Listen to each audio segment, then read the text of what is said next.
আজকের এই ইফতার মাহফিলের অনুষ্ঠানের সম্মানিত সভাপতি, ইফতার মাহফিলে উপস্থিত সম্মানিত সকল রোজাদারগণ, সকল উপস্থিতিবৃন্দ, আসসালামু আলাইকুম।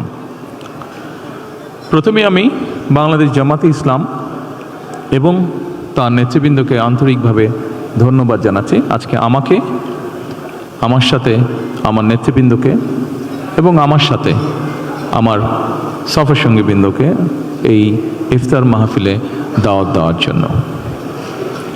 সম্মানিত সকল নেতৃবৃন্দ, উপস্থিতিবৃন্দ, আজকে এখানে শুধু আমি নই, এখানে শুধু বাংলাদেশ জামাতে ইসলামের নেতৃবৃন্দ বা কর্মীবৃন্দই নয়, আমাদের বাইরেও এখানে অন্যান্য আরও রাজনৈতিক দলের নেতৃবৃন্দ আছেন।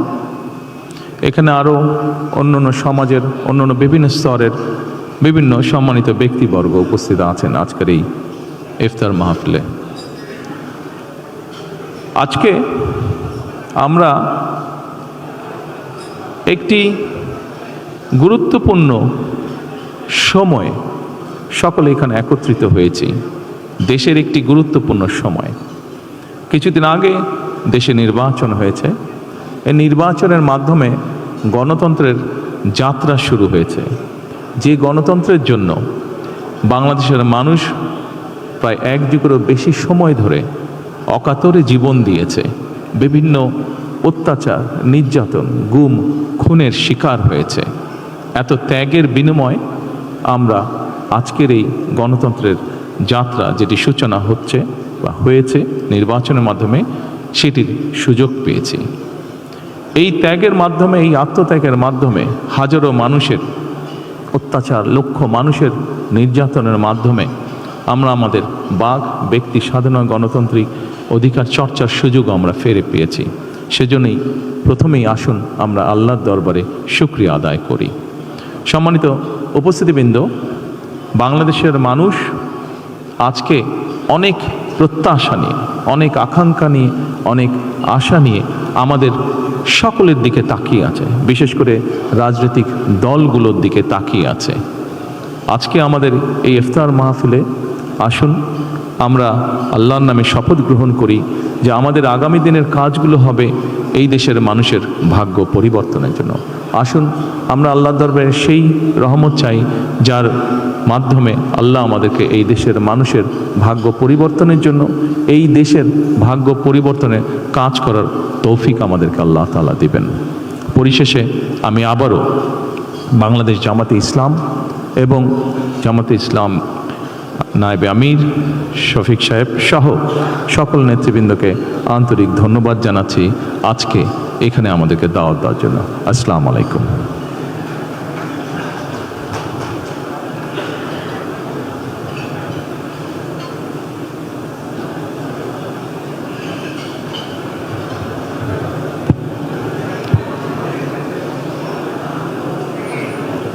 আলহামদুলিল্লাহ। সম্মানিত প্রধানমন্ত্রী, বাংলাদেশ সরকারের সম্মানিত প্রধানমন্ত্রী আজকের এই মাহফিলে শুভেচ্ছা বক্তব্য রেখেছেন। আমরা এ পর্যায়ে অনুষ্ঠানে বাংলাদেশ জামাত ইসলামীর সম্মানিত আমির, বাংলাদেশ জাতীয় সংসদের বিরোধী দলীয় নেতা জনাব ডাক্তার শফিকুর রহমান এমপি, আমি তাকে অনুরোধ জানাচ্ছি আজকের আয়োজনে তাকে সভাপতির বক্তব্য এবং মোনাজাত অনুষ্ঠান পরিচালনার জন্য।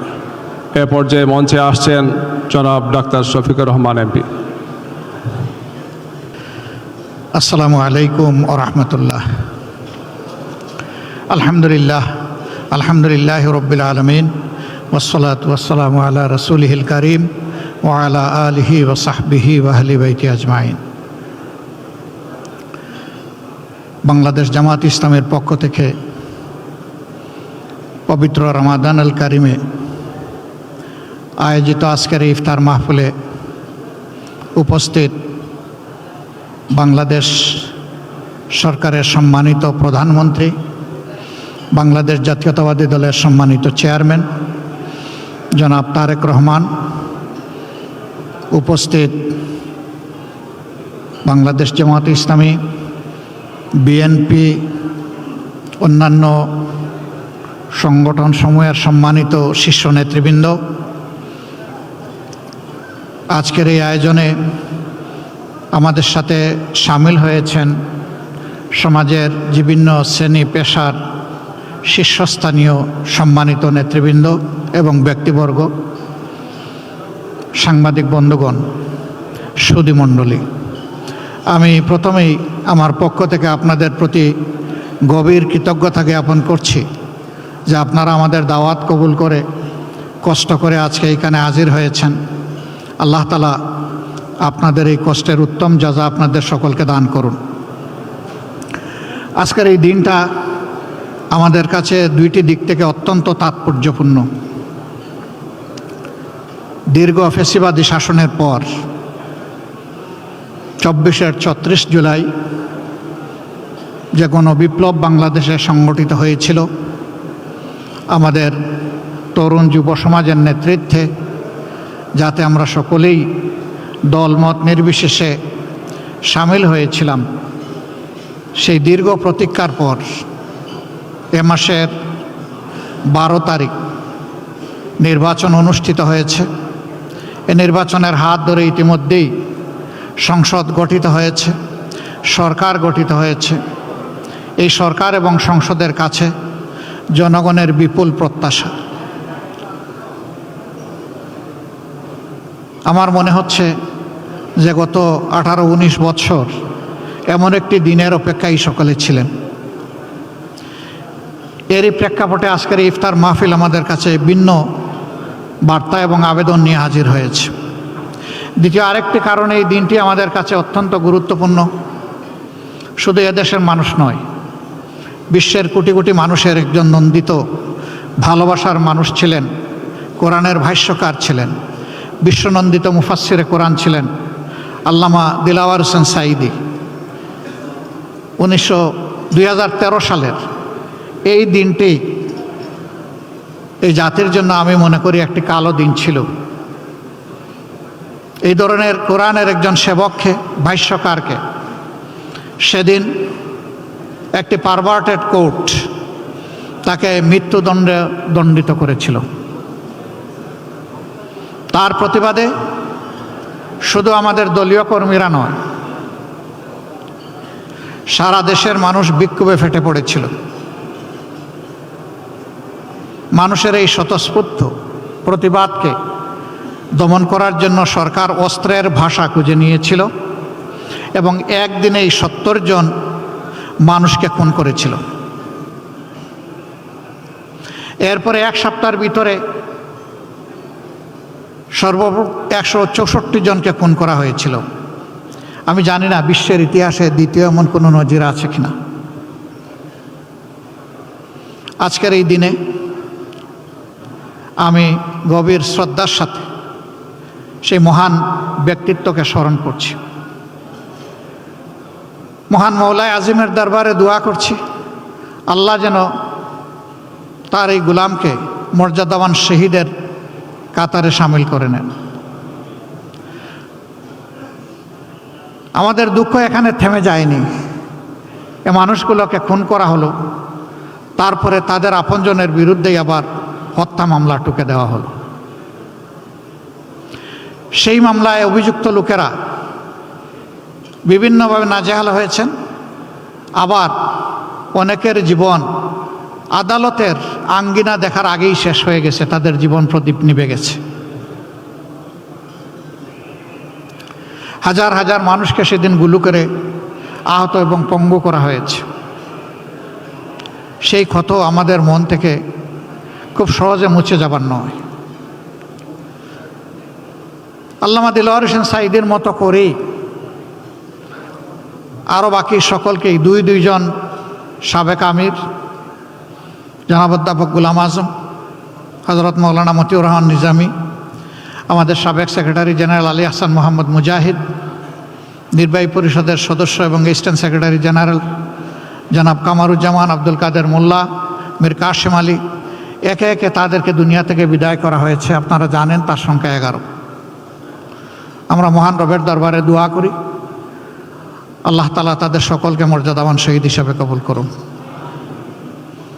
আমরা কৃতজ্ঞ সেদিনকার বিরোধী দলীয় নেত্রী, তিনি বিদেশ সফরে ছিলেন। সিঙ্গাপুর থেকে ফিরে এসে তিনি এই অন্যায়ের হত্যাকাণ্ডের প্রতিবাদ করেছিলেন। আমরা তখন জেলে ছিলাম, আমরা জেল থেকে তা শুনেছি, দেখেছি। তিনি এটাকে গণহত্যা বলে আখ্যায়িত করেছিলেন এবং ফ্যাসিবাদের বিরুদ্ধে মুক্তিকামী মানুষের লড়াই বলে ওইটাকে তিনি অভিনন্দিত করেছিলেন। এই প্রতিবাদের সাথে তিনি একাত্ম হয়ে সারা দেশে 15 তারিখ তিনি হরতাল ঘোষণা করেছিলেন। আমরা তার এই ভূমিকাকে চিরদিন কৃতজ্ঞতা ভরে স্মরণ করব। তিনি আজ দুনিয়ায় নেই। আল্লাহ তাআলার দরবারে দোয়া করি, আল্লাহ তাআলা তার এই বান্দিকে উচ্চ মর্যাদায় একজন জান্নাতি মেহমান হিসাবে রাখুন। আজকে তার সন্তানের উপরে এই দেশ পরিচালনার দায়িত্ব পড়েছে। আমরা গতানুগতিক কোনো বিরোধী দল হিসাবে এই সংসদে ফাংশন করতে চাই না। আমরা চাই এই সংসদ হোক অর্থবহ, জনগণের সমস্ত চাওয়া পাওয়ার কেন্দ্র। সরকারি দল তারাও যেমন দায়িত্বশীল ভূমিকা পালন করবেন, আমরাও বিরোধী দলের অবস্থান থেকে দায়িত্বশীল গঠনমূলক ভূমিকা পালন করতে চাই। অতীতে আমরা বিরোধী দল দেখেছি, নির্বাচন যেমন আমিডামি ছিল, সরকারিও বিরোধী দলও তেমনি আমিডামি ছিল। এই ধরনের কোনো বিরোধী দল কোনো দেশের জন্য ভালো কোনো বার্তা বয়ে আনতে পারে না। সরকারের গৃহীত সকল সঙ্গত পদক্ষেপে আমাদের পূর্ণ সমর্থনও থাকবে, সহযোগিতাও থাকবে। কিন্তু আমাদের বিবেচনায় আমরা যদি দেখি যে সরকার কোনো অসঙ্গত সিদ্ধান্ত কিংবা পদক্ষেপ নিয়েছেন, আমরা প্রথমে দৃষ্টি আকর্ষণ করব, করে সহযোগিতা করব। সরকার আমাদের পরামর্শগুলো গ্রহণ করলে আমরা কৃতজ্ঞ হব, জাতি উপকৃত হবে। সরকার আমাদের পরামর্শ গ্রহণ না করলে বিরোধী দলের যে ভূমিকা সেইটাই আমরা পালন করব। আমরা জাতির অধিকারের পক্ষে দাঁড়াবো এবং জাতিকেও আমাদের সাথে সামিল থাকতে বলবো। তবে আমরা এই সদিচ্ছাই রাখতে চাই, এই ধারণাই পোষণ করতে চাই যে এই সরকার সংসদকে আগামীতে এগিয়ে যাওয়ার বাহনে পরিণত করবে। কোনো বাহন কখনো এক চাকায় চলে না, দুটো চাকা মিনিমাম লাগবে। সরকারি দল যদি সামনের চাকা হয়, তাহলে বিরোধী দল হবে পিছনের চাকা। একটাকে বাদ দিয়ে যানবাহন কোনো অবস্থায় আরেকটা একা চলতে পারবে না। আমরা সেই পথ চলায় সমন্বয় চাই এবং পারস্পরিক সম্মানের জায়গাটা চাই। আমরা আমাদের মহান জাতীয় সংসদের একটা সেকেন্ড নষ্ট হোক এইভাবে এটার আমরা প্রত্যাশা করি না যে জাতীয় সংসদ হবে কারো চরিত্র হননের কেন্দ্রবিন্দু। বরঞ্চ জাতীয় সংসদ হবে দেশের সমস্যার সমাধানের কেন্দ্রবিন্দু। যে সমস্ত ব্ল্যাক ল এখনো আমাদের সংবিধানে রয়ে গেছে, আমরা সম্মিলিতভাবে সেগুলা দূর করার প্রয়াস চালাবো। আর জাতিকে একটা সুস্থ, বিকশিত, সম্মানের জাতি হিসাবে বিশ্বের দরবারে দাঁড় করানোর জন্য যে আইন সংযোজনের প্রয়োজন, আমরা প্রত্যাশা করব যে সরকারি দল এবং বিরোধী দল মিলে সেভাবেই আমরা এগিয়ে যাব। যদি এই রাজনীতিটা আমরা করতে পারি, তাহলে অতীতের রাজনীতির যে হতাশাজনক ধারা এখন পর্যন্ত জাতিকে গ্রাস করে আছে, তার করাল গ্রাস থেকে আশা করি জাতি মুক্তি পাবে ইনশাআল্লাহ।